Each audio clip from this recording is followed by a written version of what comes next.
G'day guys, welcome to the Iron Empire and this week's episode of Just the Tip.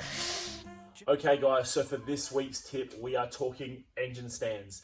Now I recently picked up this little 318 Chrysler locally. We put the Courier to good use and now we've got it back up here at Forreston and I've got it on an engine stand that I built a couple of years ago. Now this stand is built with some very basic materials. We got 50mm square tubing with a slightly larger tubing over top to slide, some simple flat bar to stick up under the sump lip, and it pretty much can house anything from a V8 or a 6-cylinder. I finished it off with some casters, and overall, those being probably the most expensive part of the build, they probably owe me about 50 bucks each.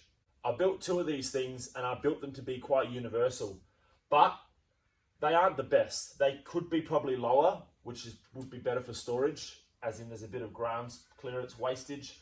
And with a shed, as we all know, you always use every last inch of it.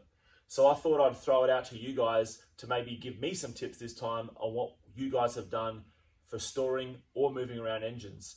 So this goes for engine stands for working on motors, storage stands like this one, or even engine hoists. Share in the comments below any links to some videos that you've seen people build great stands, hopefully better than this one, or jump onto the Facebook page, The Iron Empire, and comment on this video's link. I want to see in the comments any pictures of stands that you guys have built at home or ways that you guys like to store your engines. Because at the moment, I've got a lot of laid up engines on stands taking up valuable space.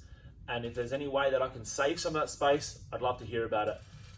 Don't forget to like, comment, and subscribe, and I'll see you all on an upcoming episode of Just the Tip. And I don't know exactly how I'll get out of this one.